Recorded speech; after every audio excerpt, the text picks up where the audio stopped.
on the sport news, live analysis.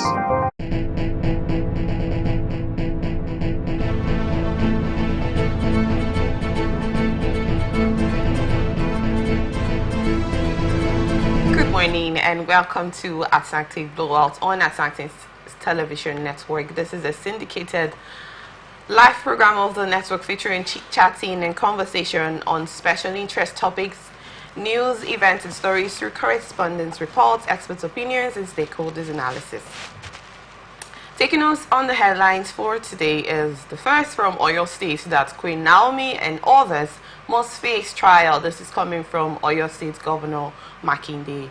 And from the National House of Assembly, reps move to extend timeline for sexual offense. The Economic and Financial Crime Commission, EFCC, has sacked 27 officers for misconduct. And in Global Award, we have that APC slams OCC-RP for conferring Tinubu a corrupt leader. And from the Central Bank of Nigeria, we have that the ex-staffs filed class action suits against the CBN. And finally, in Ghana, we have that the church honors 20 girls for keeping their virginity. We're open for advert placements, bookings, and commercials. You can connect with us on all our ATN socials on Facebook and YouTube, on Attractive Television Network, on Instagram and TikTok, on Attractive TV One, on Twitter, on Attractive TV Net, which is live on our website at www.attractive.net.work.tv. We'll go on a quick break. When we return, we will take the stories and details. Do stay with us.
Welcome back. Joining us today is Mr. Samuel Kisi. He's a public policy analyst and social commentator. It's a pleasure to have you here with us, Mr. Samuel. Welcome for joining us. Yes. Thank you, Chidima. You're welcome. It's good to be here. Good morning, viewers. Good morning. It's good to have you here. Oyo State's Governor Seyi Makinde has vowed that the organizers of the children's fun fair, which led to the untimely deaths of 35 children in a stampede on December 18, 2024 at the Islamic High School in Ibadan, will face trial. The governor made this known during the annual interfaith service to herald the year 2025 held at the car park at the governor's house secretariat. ATN reported that the organizers, which include an ex-wife of the Oni of Ife, Prophetess Naomi Silikonola Ogunwusi, the owner of Agidigbo FM, Oriyomi Hamzat,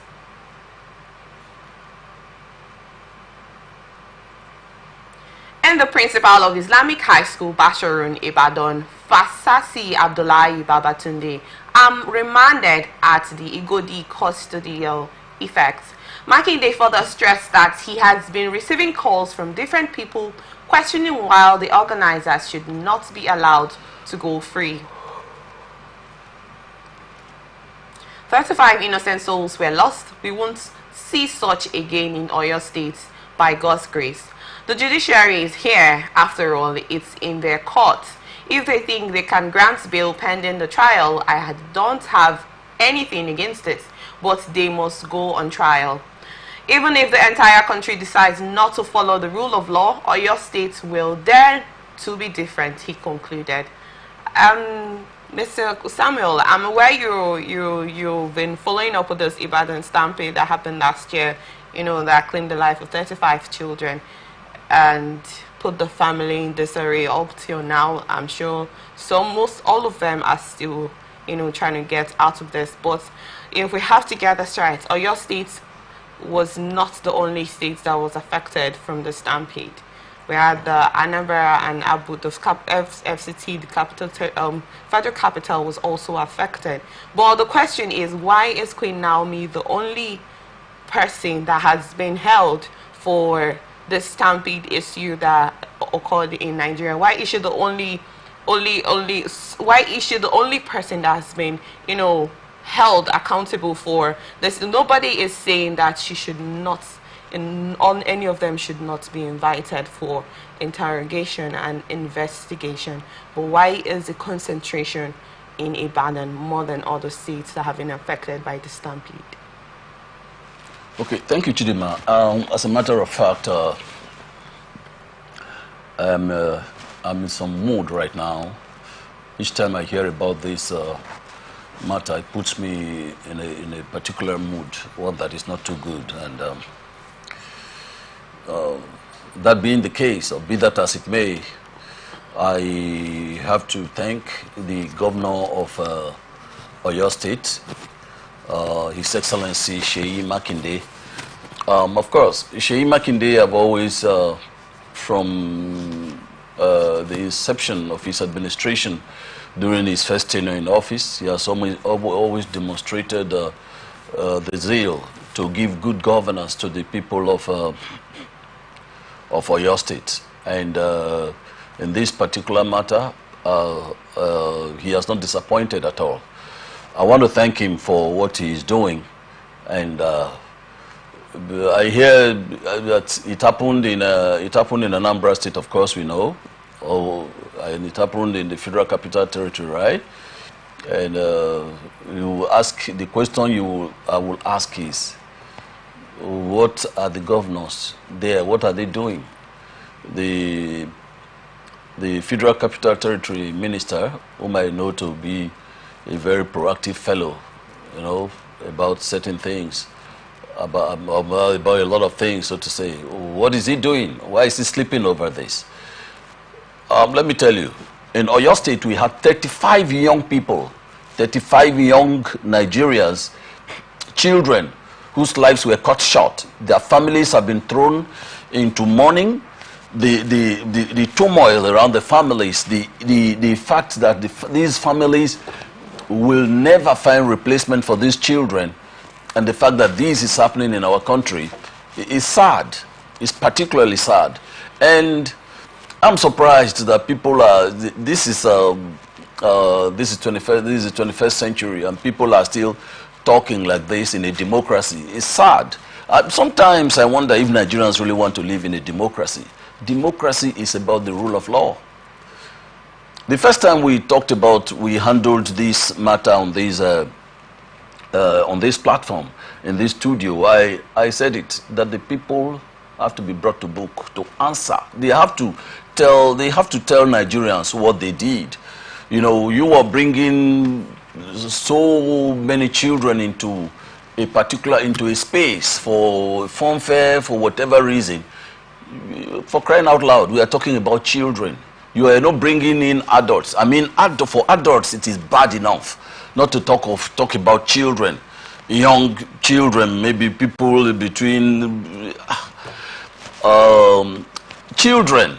You understand? Yes. Yeah, you're bringing them into a space and you're telling stories about it happened in Anambra, it happened in a Federal Capital Territory, nobody go to jail. Why is it Ibadan? Why won't it be Ibadan?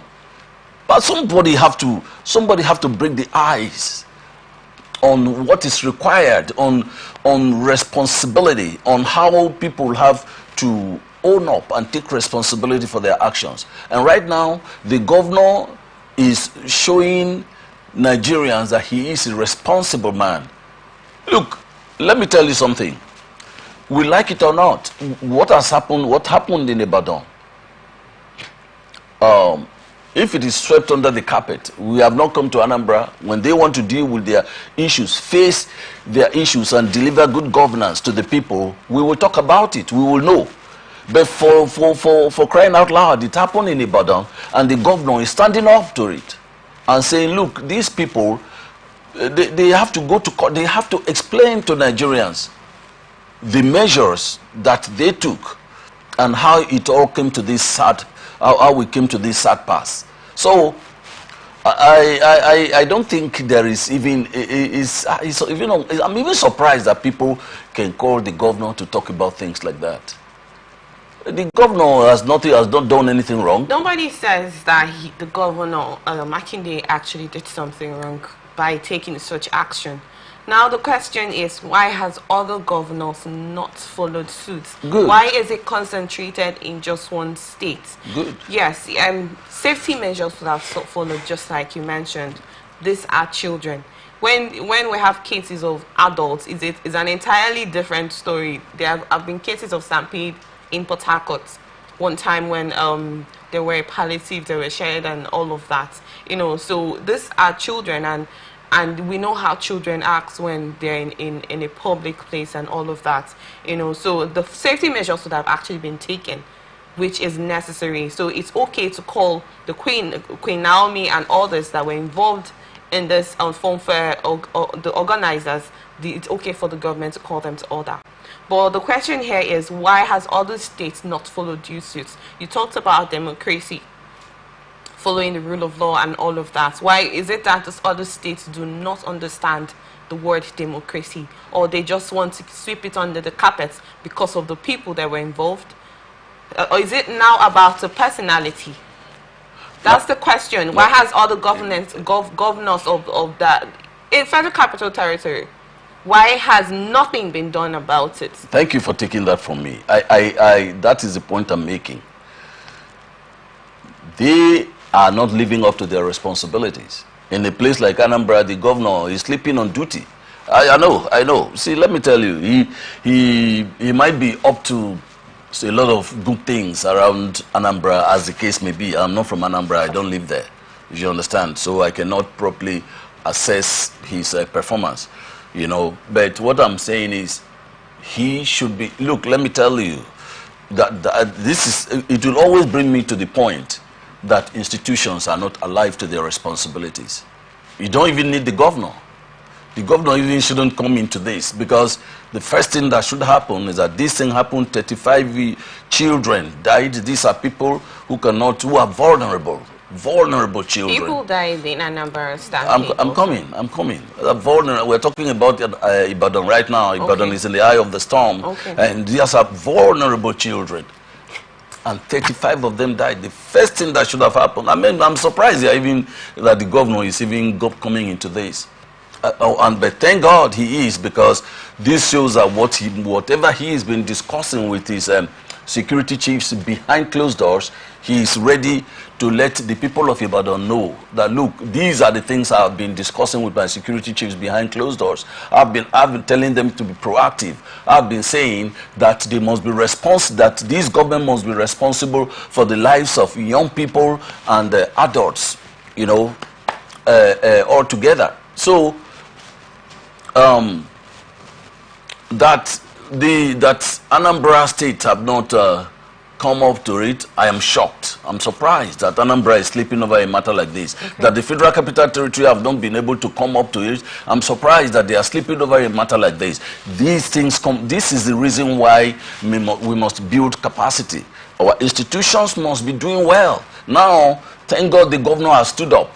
Maybe if the governor didn't stand up, maybe the police institution, the police in Ibadan would be like, maybe if we go into this, you know, the kind of powerful people that are involved, maybe if we do this. But thank God that the governor had to stand up and say, no, something should be done. The judges, this matter must go to court. The people must go on trial.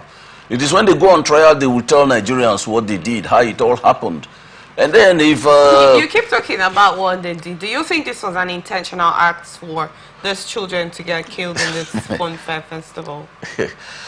They say, there is this cliche, like the old people always, when you don't... I don't know, but it's supposed to mean that when you do not plan to succeed or something like that, you have already planned to fail. Okay. So why I say what they did is simple. You are bringing thousands of children into a space. Okay, how do you plan to do that? You see, so because, and this is, you see, let me tell you, when we talk about good governance, it is a coordinated, it becomes a coordinated effort so that the entire gamut of operation that has to do. You understand that this stampede actually occurred due to economic hardship. And because and this stampede occurred due to economic hardship, and this stampede would have been responsible for more economic hardship in Ibadan. And let me tell you, it is a coordinate. It has to be a coordinated effort. One is linking the other.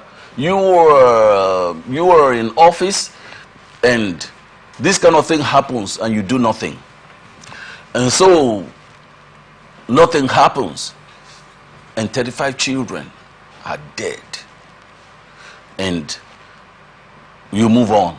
How do you move on? How do you move on? And if the people do not hear from you as to you don't empathize with the families, and they are not. See, let me tell you, even if the governor is decides to empathize or is empathizing with the families, there have to be justice have to be done. Okay, thank you so much. Justice have to take its course. Mr. Yes, for the families. Moving forward, House of Representatives is currently deliberating on a bill to extend the time limit for persecuting sexual offences committed against girls under the age of 13. The bill has passed its first reading. It aims to amend sections 218 and 221 of the Criminal Code Act. According to the existing section 218, any person who has unlawful carnal knowledge of a girl under the age of 13 years is guilty of a felony and is liable to imprisonment for life, with or without caning. Any person who attempts to have unlawful carnal knowledge of a girl under the age of 13 years is guilty of a felony and is liable to imprisonment for 14 years, with or without caning. Lowry stated the 2 months period is not enough to gather the necessary evidence for a successful persecution. It acts as a defense that allows offenders to escape criminal responsibility even when it is clear that the accused committed the offense. He further elaborated that the 2 months window gives offenders an escape route from facing justice if the case is not pursued within that time. Often, the process of reporting the offense, arresting the suspect, investigating, collecting evidence, and starting a trial takes longer than 2 months. Lowry added that many factors, including threats, stigmatization, and a lack of willing witnesses, can delay the process, making the 2 months time limits impractical. The result, he said, is that after 2 months, the offender is free from any criminal responsibility while the victim is left without justice.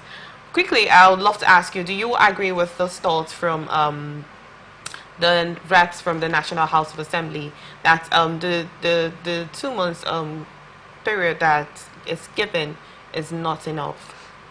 Okay, I'll quickly say that it's a beautiful thing. The National Assembly is coming into this matter.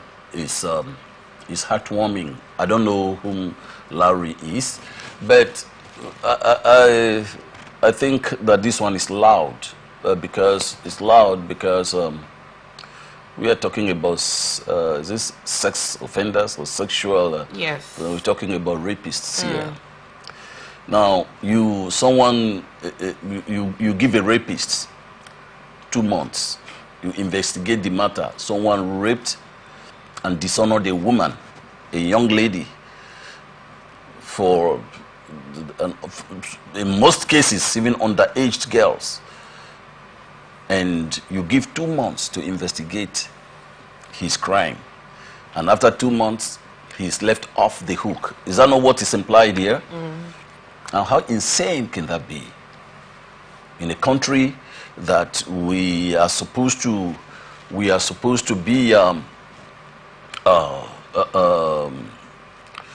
beacon of hope In essence, for countries in Africa. The National House of Assembly is saying that the 2 months period of time is actually a long duration to go through the investigation process. So they are asking for like a 1-year duration. I am in league. I'm in league with the National Assembly, with the House of Reps. So do you agree that the 1 year? I agree with them that 2 months. What is 2 months? Look, let me tell you, a sex offender. Okay, let's look at people who are living in the same neighborhood. Okay. In the same neighborhood, and you know, this kind of people can commit their crime by any motive. It could be anything. It could be that they want to undo the family. It could be that they want to bring the name of the parents to disrepute. So they will say, okay, this is what I'm going to do. That's your daughter. I will dishonor her, and I will. What can you do? After all, some people can even commit that crime and leave the scene for like 6 months, and you don't see them again. And 6 months later, they resurface, and of course, the law, they have been let off the hook, and so the law can no longer. There is nothing. They didn't commit any crime anymore. It's over. And we are talking about something that is going to throw that woman, that girl, and that family into, you're going to have them in their state of, I don't know what do I call it now, the trauma. That lady, that girl, that family is going to endure that trauma for life. But the person who committed the crime, just 2 months was given for the authorities to investigate this matter and to see to know exactly what happened. So more often than not, actually and even when they are able to establish the fact that the person actually committed the crime, what happened? The punishment is like a slap on the wrist, and they go away. And more often than not, I can tell you for free, sex offenders always go about telling their victims, did I not tell you nothing will happen? Things like that. So do you think that most sex offenders actually get to escape the crime? They escape they escape justice. Nothing happens to them. Nothing happens to sex offenders in this country. Anyone, or it depends on the class of the person, this offender? All of them. Why is that? Because why does that happen? Yes, because there is no, because the law against sex offenders is not strong. There is, we don't see it as that, we don't see it as something wrong. So you feel, are you trying to say in essence that no sex offender has been gotten, no victim of sex offense has gotten with time past, even as currently as it stands? That is commensurate with what they did. I don't think so. I don't think they have actually gotten the punishment that is commensurate with what why does that happen? What they have done. Because in our society, up to this time, they didn't see it as something that is wrong or that is bad. I have heard the Federation of Women Lawyers, FIDA. They have complained bitterly how police officers don't take their matters serious, don't take matters that have to do with sexual offense or crimes like that. I don't know if I'll call it crimes of passion. I don't think so.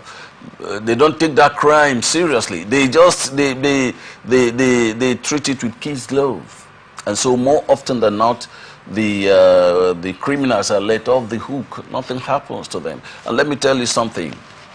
When you're talking about sexual offense or sex crime, and these rapists and people like that, it's almost across every strata of society. There are some people you see, or people call big men, who rape girls, and I'm surprised they are limiting it to what do you call it? Underage girls. Some people rape grown-up women severally. They do it. They even rape them and kill some of them. But what I'm saying is, sorry, just to cut you short. Sorry, I have to cut you short there. Okay. See, let me tell you, the president, the president-elect of the United States, Donald Trump, when he... But I'm sure you're aware of the word that an offender is not guilty until proclaimed guilty, even though the person is guilty. I wanted to ask a question. In an instance, you made mention of big men in your word, elites, that rape women. Yes. In an instance where this alleged rape is actually true, there are evidence, there are proofs that this particular individual was victimized. She was raped. Yeah. She was sexually harassed, and there are proofs and all of that.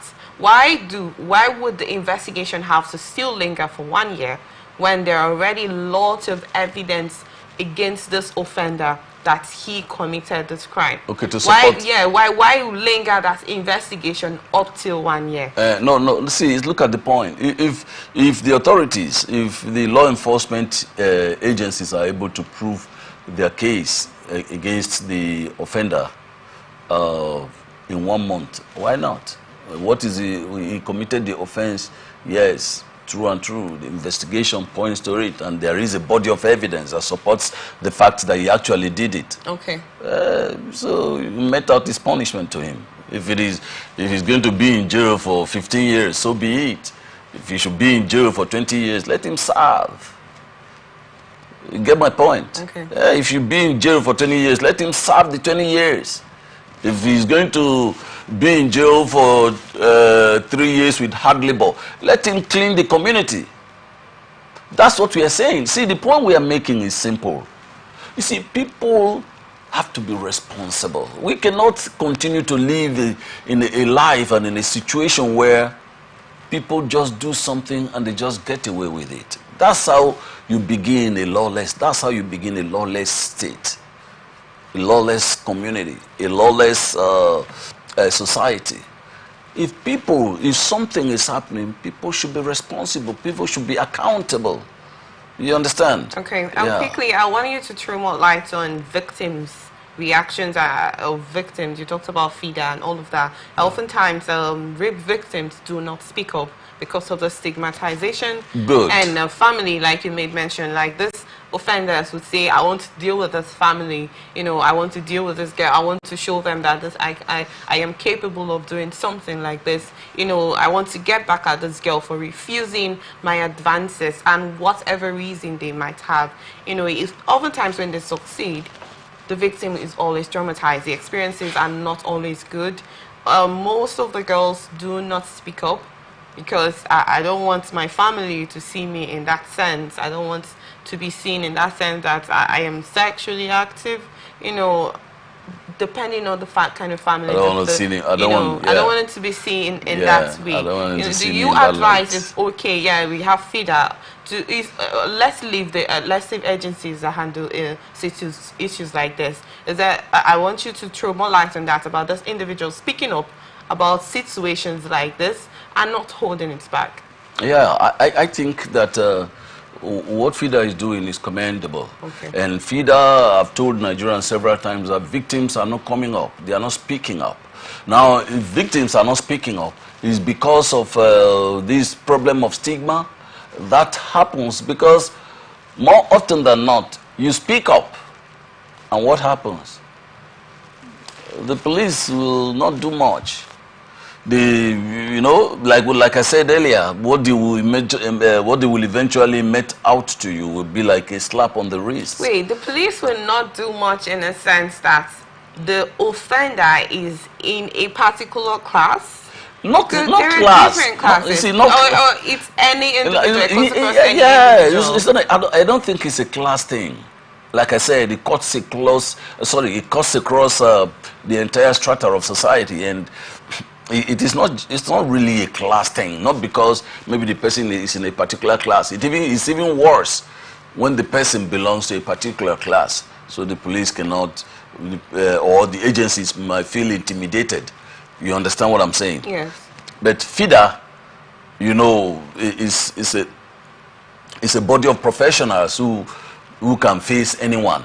You understand? So to say, now they don't have victims speaking up, because when victims, we see there are also societal problems, societal issues that has to do with that kind of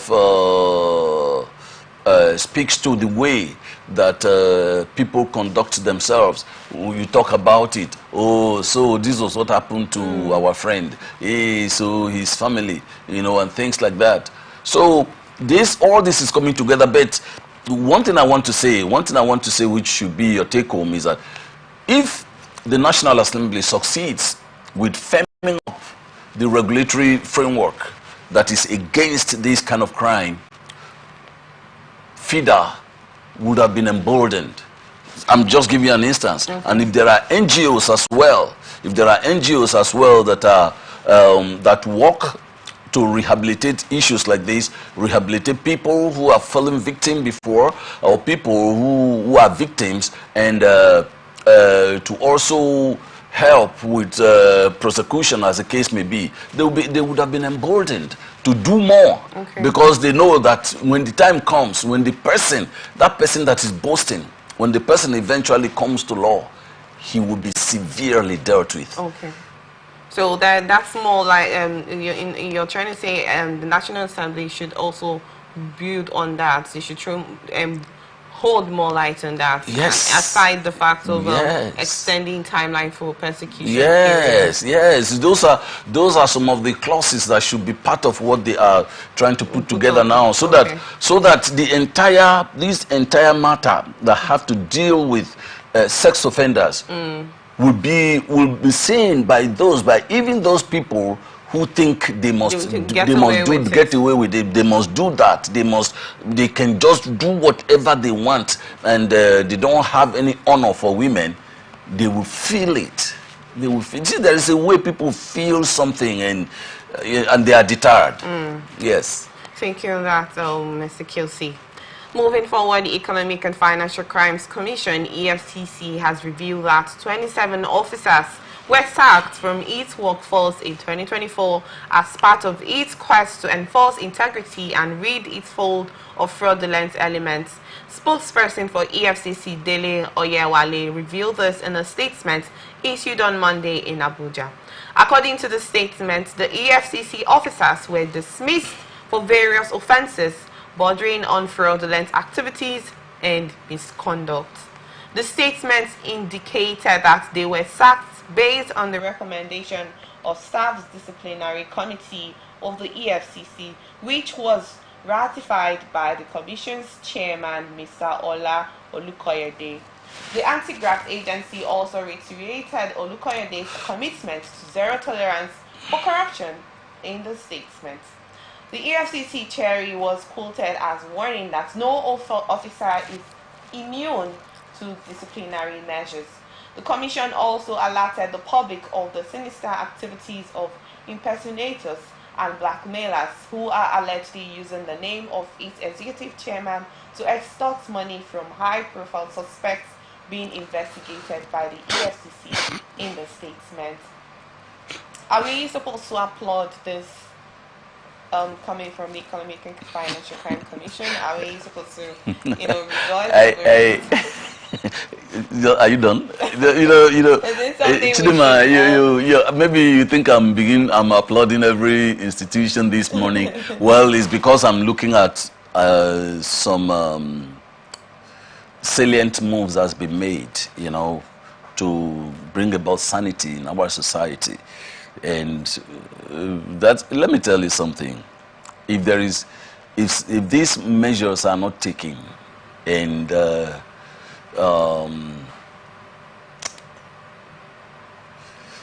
made to work, you and I, who are sane people, we will not be living a happy life.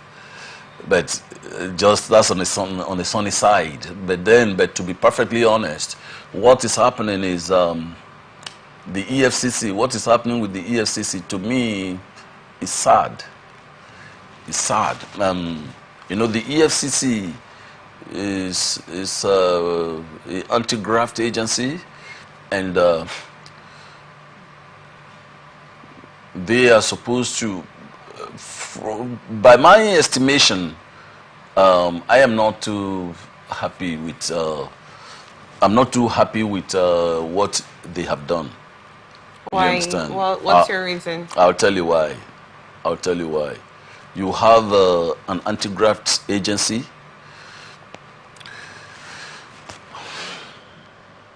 that's responsible for to whose detail is to stamp out corruption in our society. Okay. We should have an agency watching them. And I want to say that going forward, or at some point, the laws that put together EFCC, ICPC, they should be reviewed. They should be reviewed, and because let me tell you why that is important. Maybe that's been happening. I'm not taking anything from them. EFCC, ICPC, these are institutions that were established sometimes, I think, during the Obasanjo regime. And I think that should be, take it or leave it, should be more than 20 years now. I think most of these laws are obsolete. Given the fact that we are in this digital age and things move at breakneck speed. So at this blinding pace, at this blinding pace that things are moving, we are supposed to firm up our laws in a way that these adjustments will take care of latest, some of the latest developments in society. So we have EFCC. Who is watching EFCC? EFCC have been committing crimes. Who is watching EFCC? It shouldn't be like that. You don't give anybody a blank check in a democratic society where the freedom of people can be trampled upon. I don't want to mention anybody now. It's not necessary. I'm not in that mood. But EFCC, there have been chairman. There have been chairmen who led the EFCC at some point were committing serious infractions, perhaps corrupting themselves. Because I'll tell you, when we say corrupting themselves, the question will be, can you say what I took or all that? If you help yourself to an item that was, say, seized from certain people, and you arbitrarily help yourself to those items, that's criminal. That's unlawful. You're not supposed to do that. And so, what is government doing? I think the National Assembly should look at the laws that establish the EFCC and maybe come up with some fundamental adjustments that will make it, become responsive to the realities of what we see in society today. You say if 27 of them, okay, maybe they did something that was wrong, and thank God for the courage of Olu Koyede. I thank him for his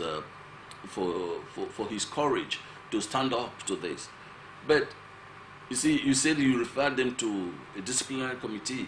The disciplinary committee members, where do they come from? They are still in the EFCC. What if they have some favorites among those who committed the crime? I'm just asking, I'm just saying. You see, let me tell you, when we talk about checks and balances, people think it's just about executive, judiciary, and the legislature. No. In democracy, in proper democracy, the checks and balances is a seamless measure. It doesn't stop at some point. You say, no, at this point, it's okay, nobody should check this. No, it shouldn't be like that. If it were to stop at some point, then ideal democracies will not function the way they function. When President Donald Trump was elected as the 45th president of the United States, I have to repeat that on this program today, the man was grilled by agencies, anti-corruption agencies, people who looked into one issue concerning him or the other. This happened for 3 years. Even in the midst of all that, his impeachment came. Why? It's because he is not a sacred cow. But if we say that we want to run a democratic, government in Nigeria, it should be so. You will check me, people will check you. Somebody will check the person that is checking me, so that you that is checking me, you will be wise enough that while you're checking me, you're staying in line. Okay. Because you might even step out of line. It happened to, we talked about Danladi the other day, the man that was at a code of conduct, the code of conduct man. Yes, he stepped out of line in his effort to check someone.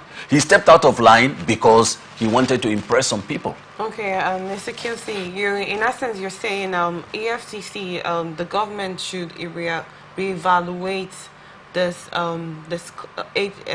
EFCC. Yes, commission, the terms of reference. And then another head should oversee their affairs. Yes, I strongly think that an agency should oversee what they are doing. From the beginning, when we started discussing the story, I asked, are we supposed to commend them for this action, because they have been called out several times. First off, over the Yahya Bello case. Secondly, the NNPCL there's been different scenarios that have been going on in the oil sector right here.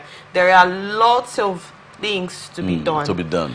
Sacking 27 officers for misconduct. That was why I asked you that question. Are we supposed to commend them? Is this the duty is this what the EFCC has been put in place to do?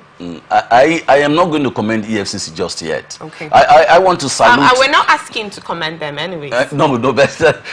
Sorry. I'm asking a question. Are we supposed to commend them for sacking the 27 officers? That is why I have my reservations. Serious scenarios to play out. Good, Chidima, you will agree with me. I have my reservations. I salute Olukoyede, I must confess, because maybe some of these things are happening because the man is sitting and saying, look, not under my watch, quote unquote. I don't know him. Let me tell you something. You see, we're talking about EFCC, and see, that is why I said perhaps we need to review the terms of reference and the laws that established this agency, because look at this. Let me ask you a question. When INEC conducts election, now there's so much money pushed to INEC. As a matter of fact, I took time to listen to how much money was released to INEC during the 2019 election. I can remember that very well, 2019 election. And I was asking, my God, why does INEC need this kind of money? Okay, maybe INEC needs the money, fair and square, okay? Now, when INEC is done conducting the election, who goes to INEC? Apart from, I'm not just talking about auditors. I'm talking about an effort to audit everything that INEC has done. Because if we want to push good governance, this is how we are going to push it. If INEC will do whatever they do, and after they do it, nobody questions them, and INEC will say, we've finished now. Next, how many years do we have? Okay, we have another 4 years. Next 4 years, let them come up, and so we deal. Who goes in to audit what INEC have done? What if some people help themselves to the money that was given to INEC? What if some officials, did something, conducted themselves in a manner that is not too good, and so just because he works with INEC, it's okay? And then the next thing, they are looking for someone. They will just call someone that is running under capacity. We are running under capacity. What we have actually, one of the things that we have bedeviling our economy is under capacity utilization. We are not putting in everything that is required. I'm telling you. And most, I know that is happening. Let me just leave it there. And like I said, sacking, relieving 27 officers all out of their jobs is, no, we're not saying it's a bad decision. I don't know. Because they could have actually done something out of place, which were fraudulent activities and misconduct.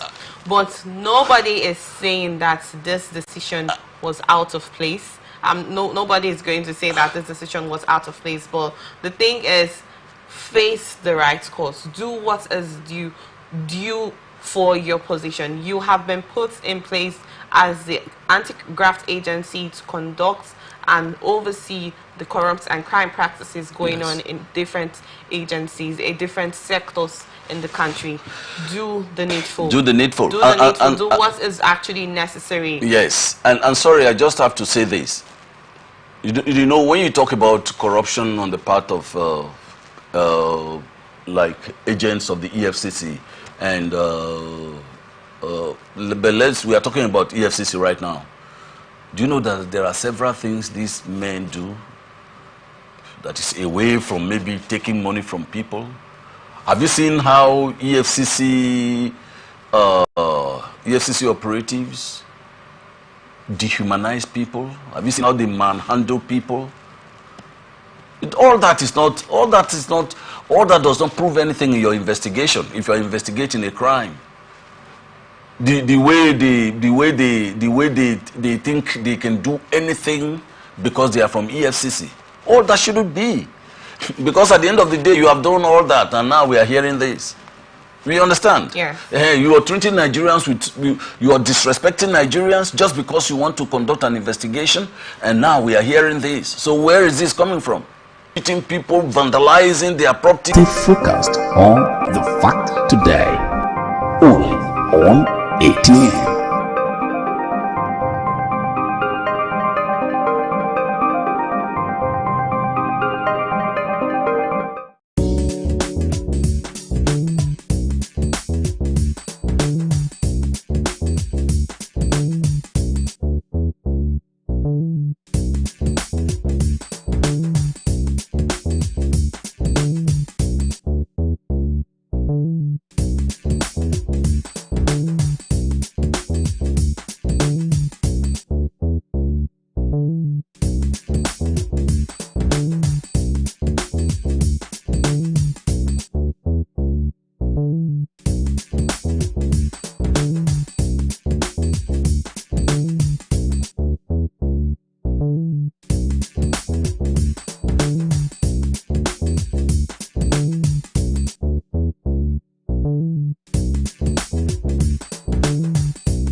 From the lines across the ocean to the land beyond the mountains, through the Sahara, we bring all the sport news, live analysis, expert discussions on trending stories in politics, business, socio-economic, sports, and documentaries.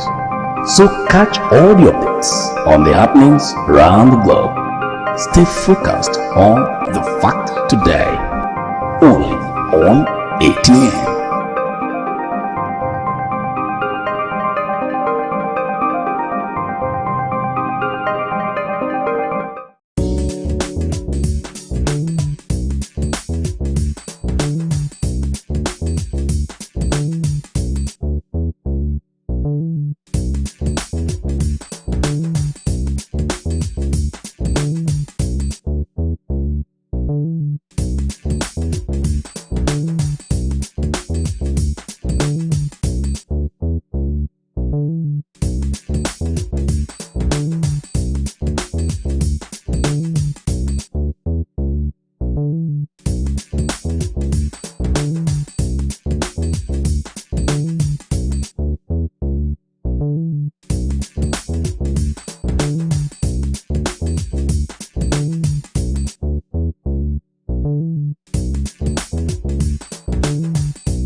Welcome back.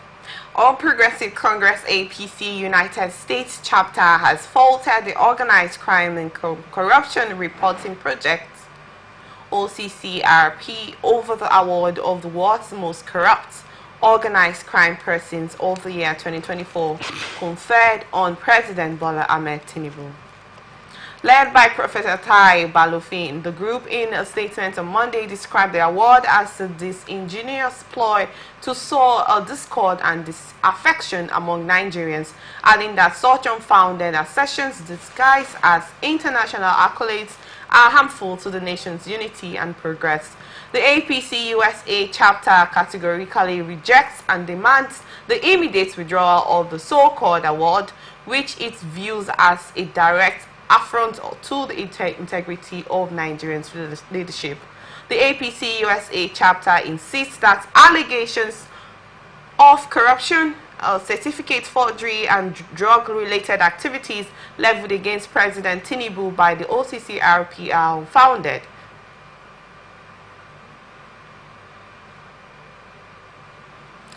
And it represents a calculated attempt to undermine the legacy of a leader whose transformative contributions to Nigeria over the past year are indisputable.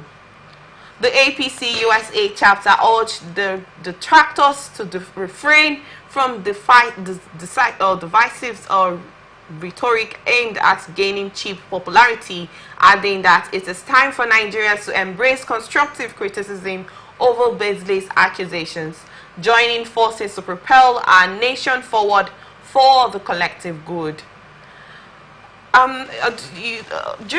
Recently, the president, about 2 weeks ago, received and we have APC of the U.S. chapter in slamming against it.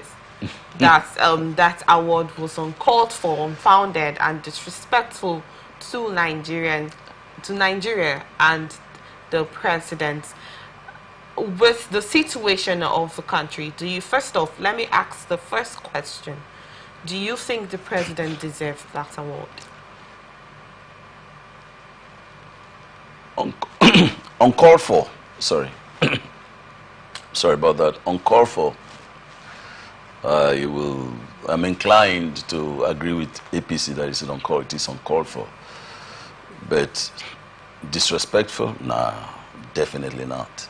You see, that's the thing we've been talking about here. Somebody commits a crime, and sometimes not even the person, it's people in society. Why are you talking to chief like that? Do you know that he is a chief? He has committed a crime, for crying out loud.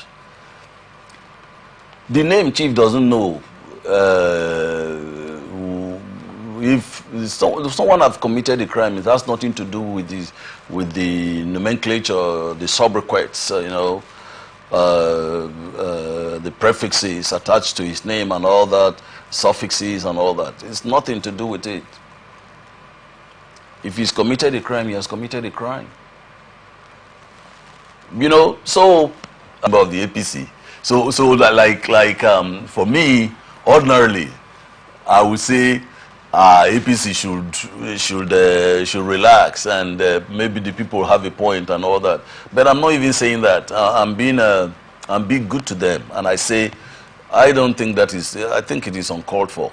So but to say that it's a disrespect, it's wrong. You can say it's a disrespect. Yes, it's not a disrespect. It's uncalled for. There is no need. He did not deserve that award. Well, I just feel that there is no need. All I would like to give to the president now is to encourage him to concentrate, to focus on what is the problem, or to focus on the problems bedeviling the country right now, and see how he can find solutions to them. Mr. Kiosi, I will quickly want to ask you a question. It could be a personal one, or more like an informal question. When people receive awards, good or bad, what do you think is the reason for awards? First of all, it could be recognition for something you have done, for good or bad. When people receive awards, what do you think those things do to those personalities? Do they sit up to... It's like ATN is the worst television station in this country right now. What will ATN do? You're not... Okay, you want me to answer you? You're trading back the question. You want me to answer you? Yes, I will answer you. I will answer you. Okay. So ATN wants to see herself as one of those leading lights in the eye of the public. So what will ATN do? ATN will go back, check out her operations and the modules and see this is where we are getting it wrong. And they may even call some of the experts and say, what do you think about ATN? That report we got, we didn't like it. So what can we do? What do you think we should do? And then they are going to talk, and ATN will look inwards and see how things could change. And then correct it. And correct it, of course. Then back to the question. So now to the question. The global award that was given to the President of the Federal Republic of Nigeria. Now let's give it a go, because you have gotten my interest into the matter. I was not really interested in it. But so back into this now. The OCCCRP, right? Yes. That gave the award. What did they see? Or how? What were the conditions that they took into consideration in rating the president that made them give him the award? You see, that is why I said it is not a disrespect. And to those people who are just, to APC that just jumped to say it disrespects this unit, no, all that is irrelevant. There's something the president did once, and I love him for that. I'm talking about President Tinubu. He said, I don't go to, what do you call it, social media. Those people, they abuse the living daylight out. That was just indirectly telling people that, look, you have to give me a breather. Give me the opportunity to serve you. That's what he was saying. I know I may not have done everything right, but if we come together, we can work to turn things around in the country. That is how a leader talks. You don't just look at people and say they have disrespected, they have done this, they have... Who told you they disrespected the president? Does the president feel like that about it? And at the end of the day, he is still the president of the Federal Republic of Nigeria. And so if his people say, sir, we are not happy with what you did, or we are not happy with your past, what is in the past is in the past. It's his reasons, and it's best known to him. But in an instance, someone gave an illustration, and I also want to ask you, someone made a statement on that, but I want to give you an illustration about a pregnant woman that is pregnant, the third month along the line, body changes, appetite changes, her mood swings, you know, different things starts growing up here and there, but the stomach bulbs up, and in 6 months it grows bigger, skin tone changes and all of that. You know, when even in life we have day and night, we have processes. We have, if you want to achieve something, you follow this process. If you want to get something done, if you plows, that's what's going on. Isn't it ideal we see something, you know, that we can hold on to and say, okay, yes, it is not going as fast as we want to, but there is actually progress. Do you think there has been progress since the president got into office in May 23, 2023? May 23, if I'm not correct, if I'm not wrong. May 29. May 29, sorry, and 2023 into office. Do you think that there's been process, just like the pregnant woman, there's been changes, there's been baby steps that's been seen, tiny dots that has been seen that, oh, something is going on the way, something is really happening, but not as big as we want it. With your right, I'm trying to get the word. Incense, not being trying to side anybody. I'm trying to get the ambiguous word for it. Yeah. Being truthful. Do you think that there's been baby steps? Do you think there has been processes that has been going on that we are not seeing on the way, just like the president has promised? Just like the president has promised, things have been happening. Okay. And you can also make mention of that. Of course, I'm going to mention them. Things have been happening. The point is, what the president have been trying to do, what he has been trying to achieve, are they being achieved? To an extent, yes. And what are they? Like, take for instance, the president did what he did about fuel removal subsidy. Okay. It wasn't a bad idea altogether. But, like a lot of us said, he would have done it better if he allowed himself to come into office to properly appreciate the situation with Nigerians. He would have done it better. So what happened was that threw Nigerians into a lot of hardship. You understand? And you know that responsible governance is always conducted in a way and manner that must see to it that the people are given an absorber that doesn't make them suffer the way Nigerians suffered. I mean, right now, it is not that the suffering has eased off, it's that the people have adjusted to that new level of suffering. And that is bad enough. That's number one. Number two, the things I see that the president is doing, which I think is not in the way of telling us, it's not in the way, or it's not tangential to his opinion of working for Nigerians to give them a better life, to give Nigerians a better life, is the kind of spending I see happening. I believe that there is that frugality is not being taken into consideration. Like, if you look at the budget, you see billions of naira for things like entertainment. I think we can do better. If you there is nothing wrong with the president saying that a member of the National Assembly, we are not talking about state governments, okay, that no member of the National Assembly should buy a car that is more than 20 million naira. Okay, quickly, just one moment. Okay. Just one moment. All right. And you see, because we have to be frugal. If we say, these are not things you need to announce to the people. Okay. These are things you need to sit like the Senate President, the Speaker of the National Assembly, of the House of Representatives, the security chiefs, and talk. And see, you talk to them as a matter of fact and say, look, nobody should, we cannot buy SUVs that is beyond... Mr. QC, you've not answered my question. I asked you to list the things you said the president has done. Yes. Nobody is disputing the facts that the president hasn't done anything. Okay. Like I stated, he said, we should wait and see the light after the tunnel. And there are baby steps to things like this.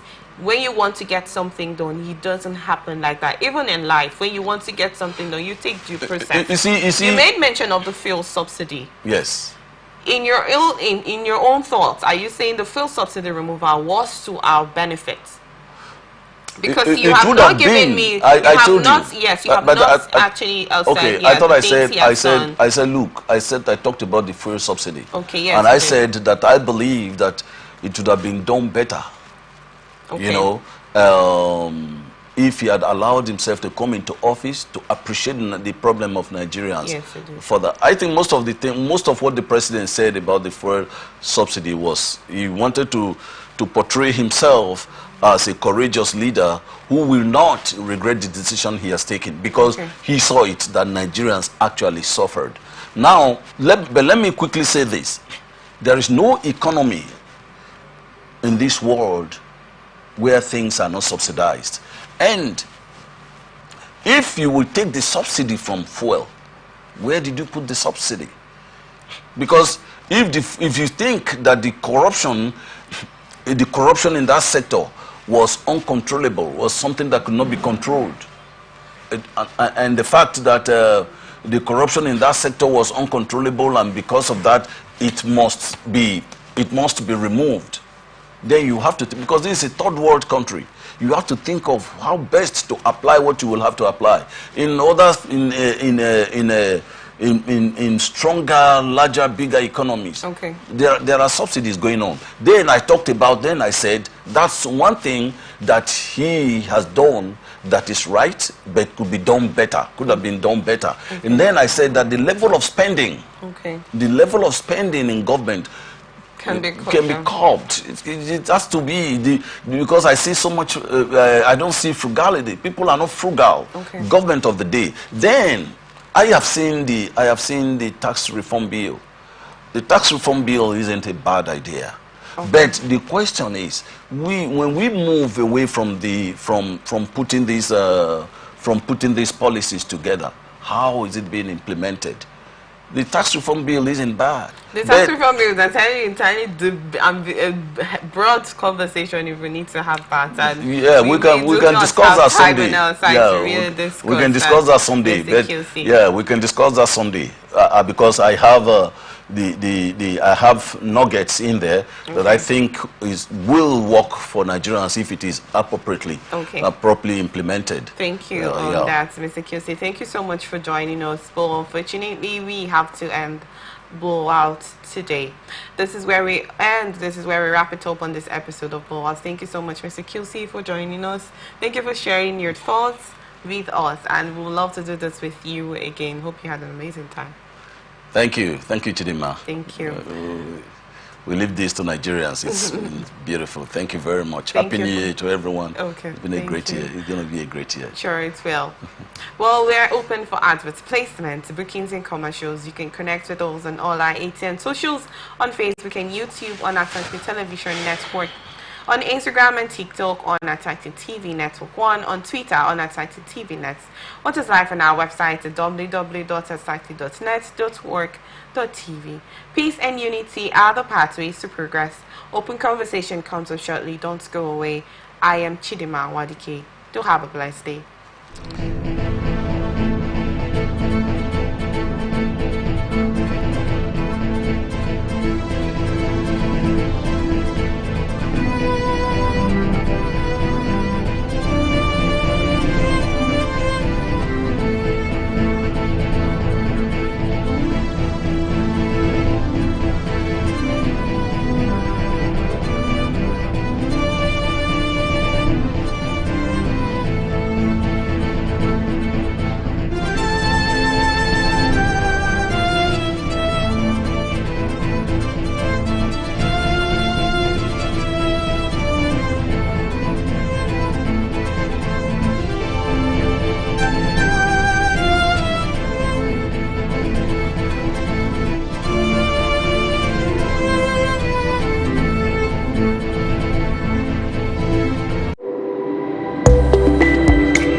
From the lands across the ocean to the land beyond the mountains, through the Sahara, we bring all the sport news, live analysis, expert discussions on trending stories in politics, business, socio-economic, sports, and documentaries.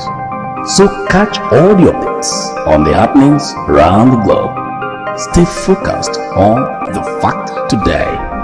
Only on ATN.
representing people. Mr. President, my people are on the sea. I will place economic stability and confidence.